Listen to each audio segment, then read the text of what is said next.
Bonjour et bienvenue sur la chaîne du spiritisme expliqué. Comment les phénomènes médiumniques ont-ils commencé à attirer l'attention du grand public? Les scientifiques se sont-ils déjà intéressés à ces phénomènes?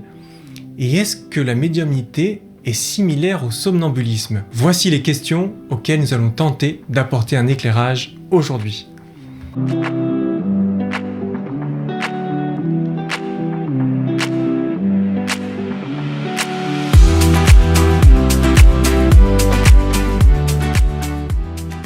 Nous avons vu dans notre série de vidéos consacrée au magnétisme animal que les personnes en bonne santé étaient généralement insensibles à l'action du magnétisme animal.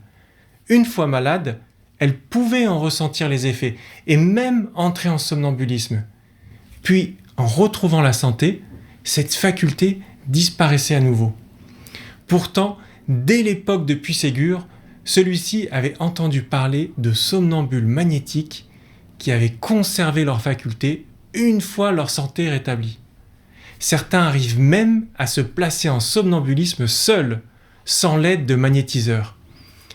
Ainsi, dès le début du XIXe siècle, des somnambules professionnels apparaissent. Ils en font leur métier et se font payer pour diagnostiquer les maladies et prescrire des remèdes. Parmi eux, certains affirment même voir des entités invisibles, anges, guides ou défunts. Ces visions sont-elles authentiques?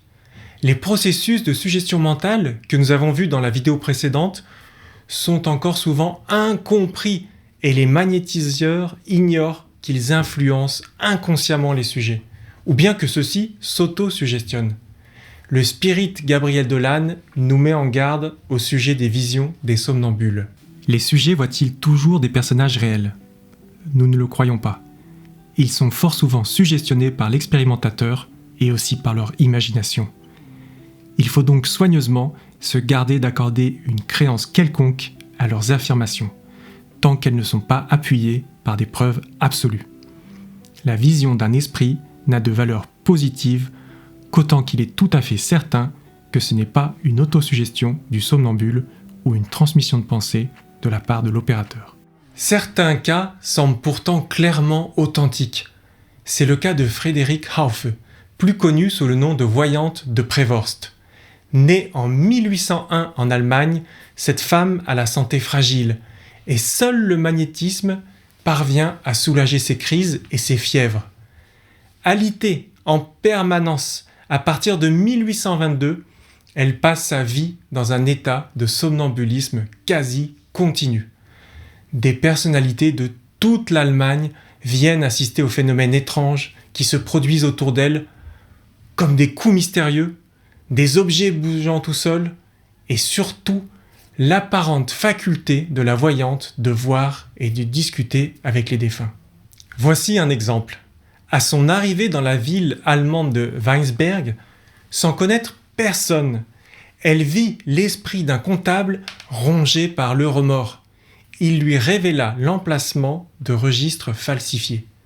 Et effectivement, les habitants retrouvèrent les documents exactement là où elle l'avait indiqué.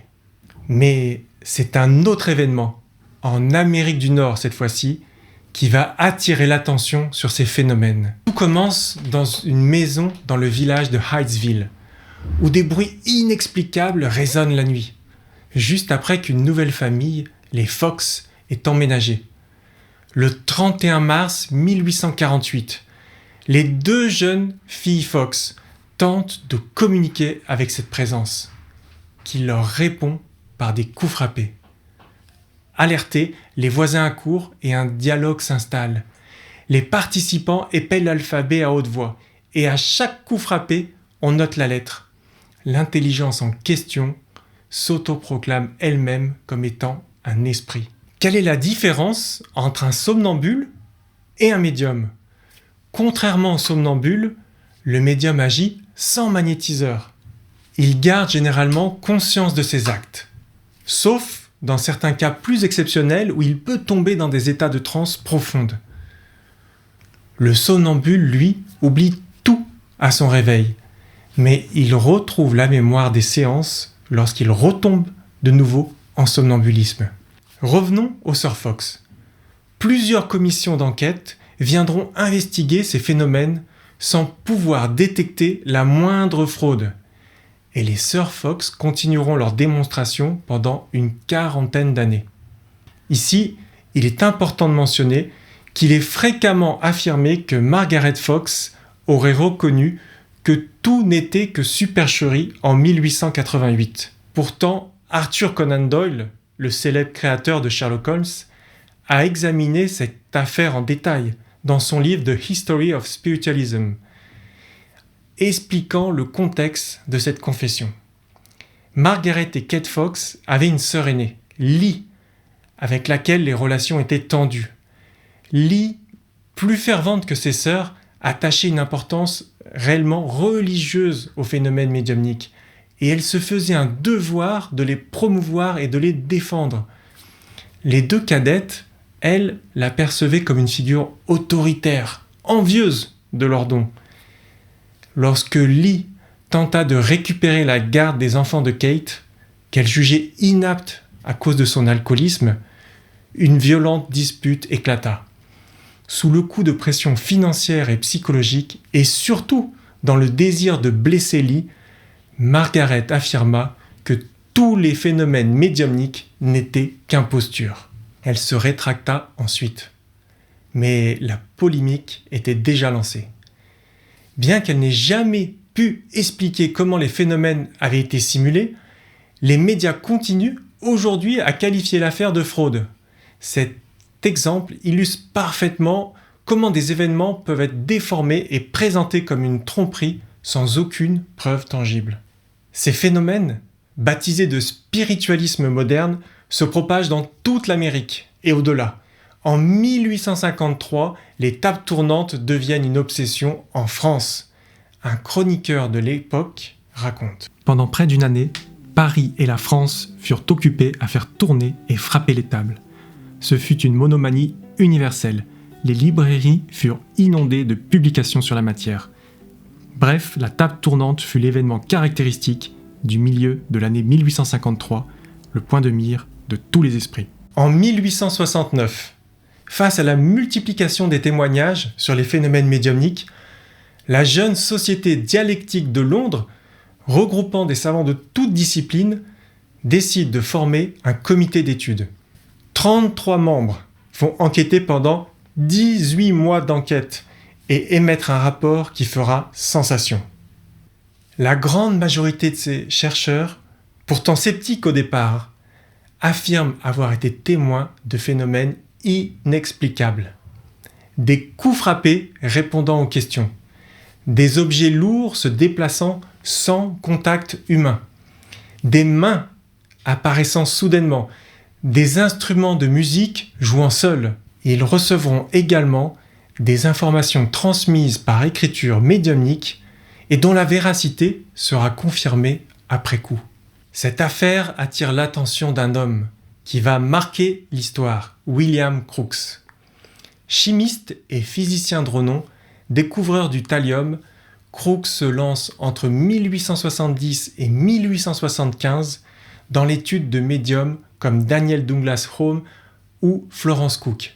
Home, considéré comme l'un des plus grands médiums du XIXe siècle, l'évite à plus de 50 reprises sous observation, marquant même le plafond avec un crayon pour prouver qu'il ne s'agit pas d'une hallucination. Florence Cook, elle, matérialise un esprit répondant au nom de Cathy King, sous les yeux de Crookes. Après 5 ans d'expérimentation rigoureuse, Crookes lance une déclaration fracassante. M'étant assuré de la réalité des phénomènes spirites, ce serait une lâcheté morale de leur refuser mon témoignage. Je ne dis pas que cela est possible, je dis que cela est. Crookes n'est pas un cas isolé. En Angleterre, des scientifiques comme Alfred Russel Wallace ou Oliver Lodge fondent en 1882 la Society for Psychical Research, dédiée à l'étude de ces phénomènes. Le mouvement s'étend en Europe avec des noms prestigieux, le prix Nobel Charles Richet, l'italien Cesare Lombroso ou encore Pierre Curie. Oui, vous avez bien entendu, Pierre Curie lui-même. Dans une lettre de 1906, il confie au physicien Georges Gouy « Nous avons eu quelques séances avec le médium Eusapia Palladino. Nous avions déjà eu des séances avec elle l'été dernier. Le résultat, c'est que ces phénomènes existent réellement, et il ne m'est plus possible d'en douter. C'est invraisemblable, mais cela est ainsi, et il est impossible de le nier après les séances que nous avons eues dans des conditions de contrôle parfait. Il se forme à partir du médium des espèces de membres fluidiques, en plus de ses bras et de ses jambes ordinaires. Et ces membres, plus ou moins informes, sont capables de saisir ou de pousser avec force les objets. Ce qui est extrêmement troublant, c'est que l'on sent très bien qu'en admettant l'existence de quelques-uns de ces phénomènes, on sera amené peu à peu à tout admettre, même les fantômes de Crookes et de Richer. Il y a là, à mon avis, tout un domaine de faits entièrement nouveau, et des états physiques de l'espace dont nous n'avions pas l'idée. Pierre Curie confie son désir de consacrer sa vie à l'étude de ce phénomène. Malheureusement, il n'en aura pas l'occasion, car il décédera d'un accident 5 jours seulement après avoir écrit cette lettre. En 1919, l'Institut Métapsychique International est fondé à Paris pour poursuivre ses recherches. Sous la direction du docteur Gustave Gelée, des expériences sont menées sur l'ectoplasme, terme consacré pour désigner les émanations fluidiques produites par les médiums. Une des expériences les plus marquantes concernant l'ectoplasme a lieu avec le médium polonais Franek Kluski. Alors qu'il matérialise des mains ectoplasmiques, le docteur Gelée utilise un baquet d'eau bouillante recouvert de paraffine fondue dans lequel plongent les mains matérialisées. En sortant, la paraffine se solidifie et du plâtre est coulé pour obtenir des moulages, des matérialisations. Mouvement d'objets sans contact, lévitation, matérialisation de mains et d'organes. Comment peut-on expliquer ces phénomènes ? Dans la prochaine vidéo, nous verrons les différentes hypothèses qui ont été émises. Si vous voulez en savoir plus sur le sujet, je vous recommande l'ouvrage de Gabriel Dolan intitulé « Recherche sur la médiumnité », gratuitement disponible sur le site de l'Encyclopédie Spirit dont vous trouverez le lien en commentaire. Voilà, c'est tout pour aujourd'hui. Si le sujet vous a plu, pensez à liker la vidéo, à la partager et à vous abonner pour aider la diffusion de la chaîne. Merci et à bientôt.